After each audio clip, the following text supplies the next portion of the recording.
Good evening, visitors. Welcome to the Australian War Memorial's Last Post ceremony. My name is Yana Johnson, and joining us today from the Royal Australian Navy is Commander Andy Schroeder. We welcome the veterans who have served, those that are still serving, and the families that support them. We acknowledge the members of RSL and Services Clubs Association, RSL Victoria, and RSL Queensland who are watching the broadcast of this ceremony across Australia.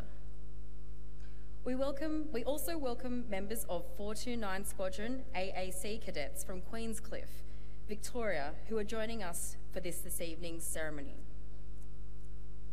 During this evening's ceremony, wreaths will be laid at the base of the Pool of Reflection by students from Southeast South Australian Small Schools, South Australia, Kennedy Baptist College, Western Australia, and visitors to the memorial. Please stand and join in singing the national anthem.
Students, you may be seated.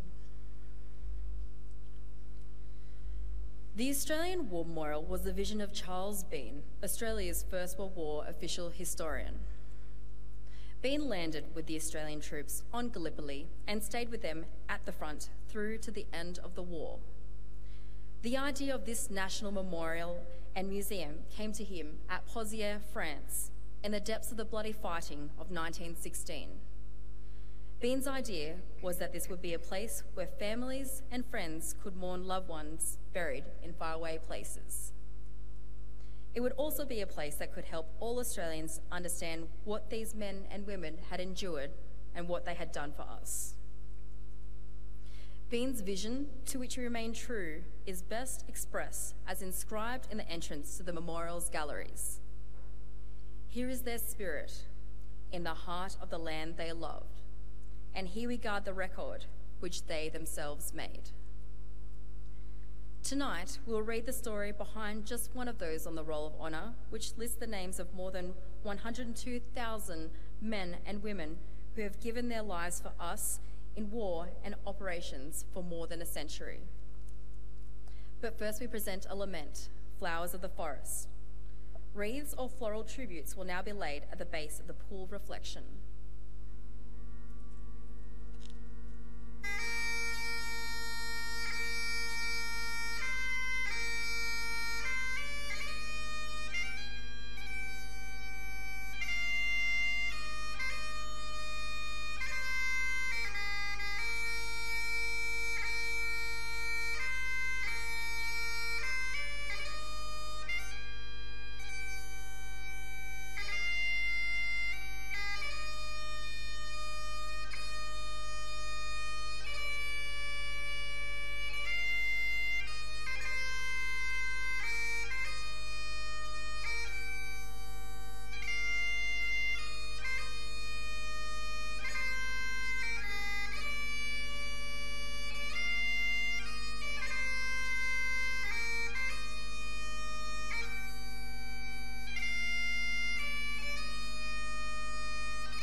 Today, we remember and pay tribute to Lance Corporal Alfred Hare.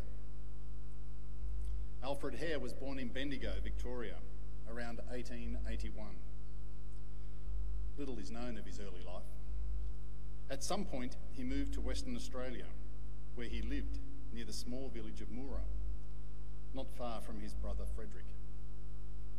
Alfred was well known in Moora and nearby Coomberdale, and he played football for the local team. He volunteered for service with the 6th Mounted Contingent to the Boer War, leaving Australia in March 1901 and participating in heated skirmishes with the Boer guerrilla force before returning to Australia a little over a year later. Alfred Hare enlisted in the Australian Imperial Force in March 1916. He was posted to the 44th Battalion and, after a period of training in Australia, embarked for active service overseas. He arrived in England in July 1916 and continued training on the Salisbury Plain, where he was promoted to Lance Corporal before being sent to France to fight on the Western Front. Lance Corporal Hare arrived in France in late November 1916 and spent the next few months rotating in and out of the front line with his battalion. It was the coldest winter in several decades, and Hare's friend, Corporal Germin, later recalled, "Many months of last, we were in above our knees in mud and water, the cold unbearable. However, we got through all that until the memorable day of the 7th of June, when we shook hands as we went into the Battle of Messines." On that day, the 44th Battalion were able to capture their objectives with only a few casualties. The 44th Battalion remained near Messines for some weeks after the battle, re-entering the front line on the 22nd of June in order to relieve another battalion. In the early hours of the 26th of June, Hare and Germin were talking in their trench in the pouring rain and knee-deep in mud. They finished their conversation, and Hare went about 30 yards away when Germin heard a shell explode. He later wrote, "I heard the moans and hurried there to find to my horror it was my brave mate. He was looking over the parapet when the shell dropped right in front of him. He got 6 terrible, gaping wounds, one bad one to his head. I bandaged him and helped to carry him 2 miles to the dressing station." There was little anyone could do for Hare, who died later that day. Germin wrote, "We fought side by side for 8 solid months and went through thick and thin. We went through some terrible hardships, in fact, too bad to describe, but we grinned and bore it all." In Australia, a woman describing herself as Hare's true friend, Blanche Broad, placed a memorial notice in the local newspaper that read, "I pictured your safe returning and longed to clasp your hand, but God has postponed our meeting. It will be in a better land." Lance Corporal Alfred Hare was buried in Kandahar Farm Cemetery. He was 36 years old. His name is listed on the Roll of Honour to my right among more than 60,000 Australians who died while serving in the First World War. A photograph of his headstone is displayed beside the pool of reflection. This is but one of the many stories of service and sacrifice told here at the Australian War Memorial. We now remember Lance Corporal Alfred Hare, who gave his life for us, for our freedoms, and in the hope for a better world.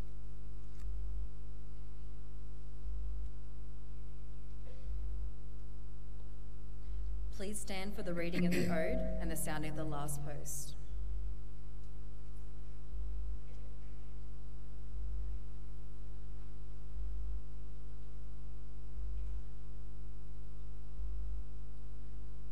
They shall grow not old, as we who are left grow old.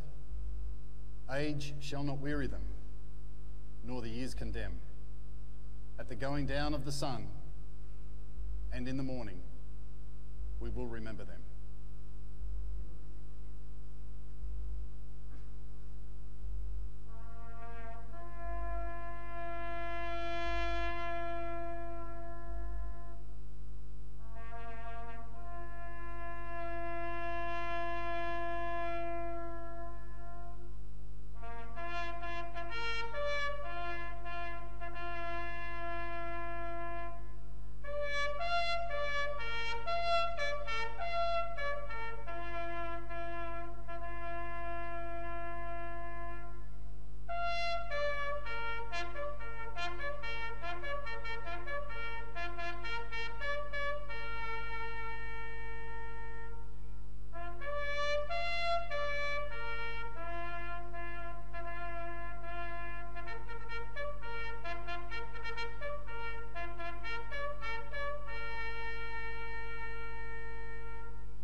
lest we forget.